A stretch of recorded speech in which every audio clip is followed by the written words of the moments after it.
You're with former two-time Olympian Oscar Valdez. Now, Oscar, you've been working out here at The Rock in Carson, California. Talk to us about some of the workouts that you've implemented into your training, because some of the things I see, I've never seen. Me now training as a professional is way different as I used to train as an amateur.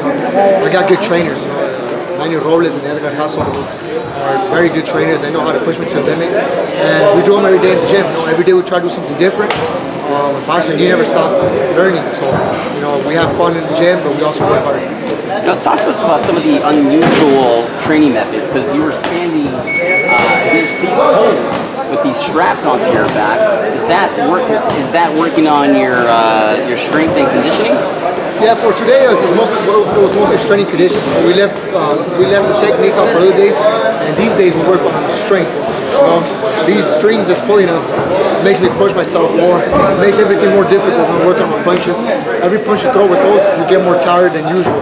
So every little thing has their meaning. Like I said, the trainers they're experts and they're genius. They know how to work things. So I just listen to what they're saying. Every time I work on the things, it gets harder and harder every day. There's no doubt in my mind you're one of the hardest workers in boxing in the featherweight division. You're 19-0 with 17 knockouts. Is that helping your power? How do you generate that power? Well, just living in the gym. First of all, it's my passion. I love being in the gym. I love training. It's like my hobby for me, and it's my job, and it's everything for me. So, it's easy for me to come in the gym and work. So that's the main key right now. So, I think in the fights, everything just goes on its own. Have fun at the gym and enjoy the moment. I enjoy all this time, especially when I fight. I never go inside the ring thinking I'm gonna knock out my opponent. I never go in there thinking I'm stronger than my opponent. I just go in the ring thinking I'm a smarter fighter, a faster fighter, and then let everything go on its own.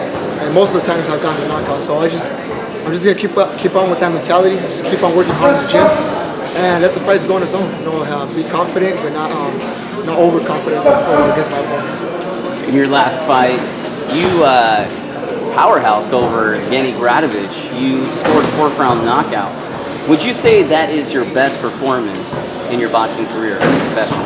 Yes, I would say that's my best performance to this day, just because Gradovich is the toughest fighter I've faced as a professional. I trained hard for the best Gradovich there was going to be, and a lot of people say that I beat him easy, but it wasn't easy because you win the fights inside the gym. And I worked very hard for that fight, and even though it was a 4th-round knockout, I worked very, very hard physically and mentally for that fight. So I would say that was my toughest fight, but like my trainers say, every fight is more important than the last one. So my next fight is way more important than the last one, the Gradovich, and then as I keep on going, each fight is more important than the last one. Let's talk about your next fight. You'll be fighting for the vacant WBO featherweight championship of the world. You'll be fighting Matias, Carlos, Adrian Rueda, a lot of names there. As I mentioned before, you are a power puncher. You have the knockout power. Your opponent has 26 wins with 23 knockouts. Now, I don't know if that record has been fabricated against a who's who, but what do you know about your opponent, and how well prepared are you for that power? Well, I've seen videos of him. There's no easy fighter out there. I'm going to go with the same mentality that he's I'm going at the best Matias Rueda there is. By his record, we know he's a hard-hitting puncher. I don't know that, but I'm not going to stay there and wait and see if he hits hard or not. I'm going to be the smarter fighter. I know he's a tough fighter because he's ranked number 2 in the WBO, so that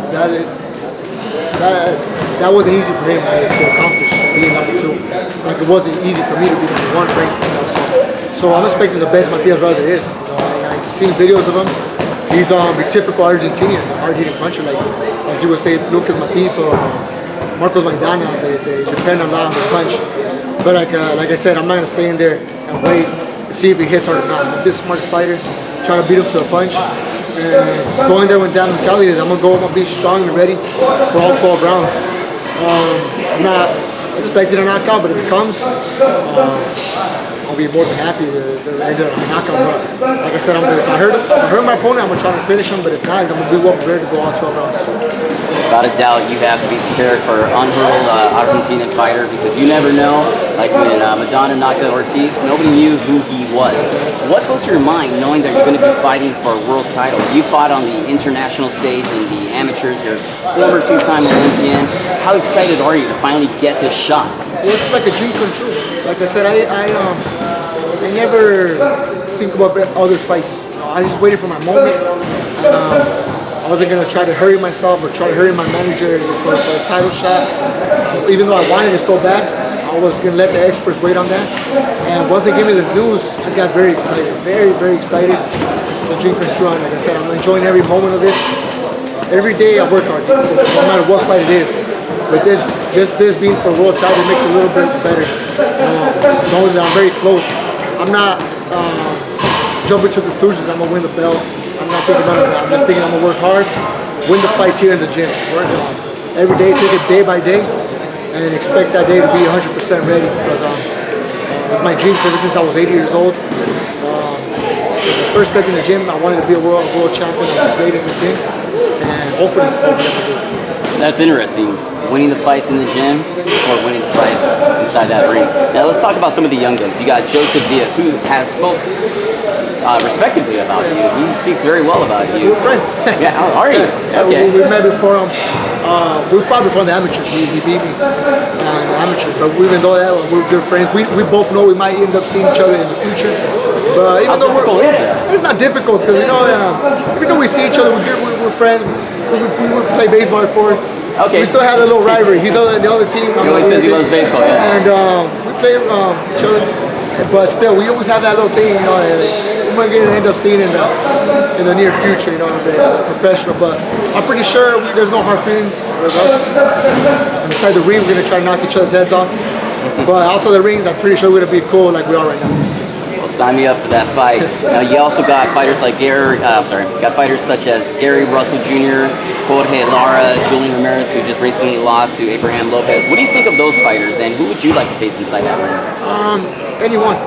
But right now, since they don't have a belt, I'm not really thinking about them. Okay. I'm thinking more about Gary Russell, Jesus Coyan, Lee Selby. Anybody has a belt, those are my main focus. If one of them were to reach all belts, they're going to be on my list. Even though they don't have a belt, for some reason I would be a world champion and they're number one contender, I would happily fight either one. Like everyone says, you want to be the best, you got to beat the best. Those guys are making a name for themselves. And they're tough fighters. Julian Ramirez, Joseph Diaz, those guys are tough. They're not going to be easy fighters. So, me knowing that if I'm in the top, all these young fighters like me right now are hungry for a belt. And they're going to work hard. So I'm going to always keep working hard because I know these new guys are going to have more hunger than me or the same hunger than me, so I gotta train hard for those guys too. Now, we received unfortunate news about Abner Mares. He's unable to fight this weekend. He suffered an eye injury. What are your thoughts on Abner Mares as a fighter, and how difficult is it for a fighter to suffer such an injury where it's not life-threatening, but it's career-threatening?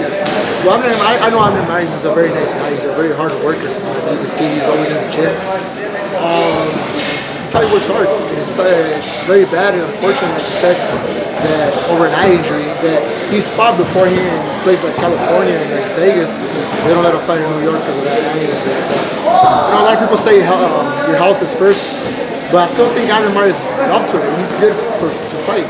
Do you think it's that severe? I don't think it's that severe. I think Mares is a very technical fighter. You don't really hit him that much, so that's the type of fighter that he takes care of, good care of himself. If he were to be a fighter like Salido or Vargas or Brandon Rios that goes up there and just gets hit over and over, then you would probably just think about not letting him fight. But Abner Mares, I would think he should fight. I don't think it would be that much a problem, like he says. It's sad because he was always in the gym, and we're pretty sure he wants that title back. Now, let's talk about another fight in the featherweight division. In late July at the Barclays Center, we have Leo Santa Cruz versus Carl Frampton. What are your thoughts on that fight? Who's winning that fight? Well, just by seeing him over there like that, I would think Leo Santa Cruz will beat him. Just because I think he's more experienced. I don't know. featherweight division. He has the reach. Plus, he's a very tough fighter. He's a very tough. I'm not saying the Frampton. Frampton's a very good fighter, very technical fighter. But I think Leo Sarko is just better. But who knows? You never know. Frampton, because he's a very good fighter, he might outbox him. But it's a very interesting fight for me. I would love to see that fight. Well, what are your thoughts on Lee Selby as a fighter? Lee Selby, I've seen him training in the gym. So he's a very hard worker. We sparred before, we did some good rounds. He helped me a lot in my other fights. I actually helped him when he was going to fight Bronovich when he won the world title. So I know Lee Selby as well. I also know that we might end up seeing each other in the future. He's a nice guy, like I said, but he has a belt. So there you go. He has a belt. He's ready to unify. Yes, exactly. So that's in the future. Right now I got Matias Rueda, but I have an eye on all those fighters. Just the fact that they have a belt. He has a very good fight. Very, very good fight. Now you're fighting, as I mentioned before, the vacant WBO featherweight title, which was held against, excuse me, say that again. It was held by Vasily Lomachenko. What are your thoughts as when he destroyed Roman Martinez at 130 pounds because he took him out in the 5th round? I've always said ever since Lomachenko turned pro, he's going to be a tough fighter to beat. Could that be in your future? It could be in the future as well. He's one of the guys I have on my list. I have to. He's at 130 right now. He moved up, but I'm almost sure in a couple of years I might end up moving up to 130. I have no problems making featherweight, but by experience, other fighters they tend to move up weight classes. So Lomachenko looks like he's going to stay in the 130 pounders, and I might even see him in the future. But I do want to see him. We also find amateurs. He beat me in amateurs, so that's something I want to fight him as a professional. It might be different. So I'm looking forward to one day in the future fighting.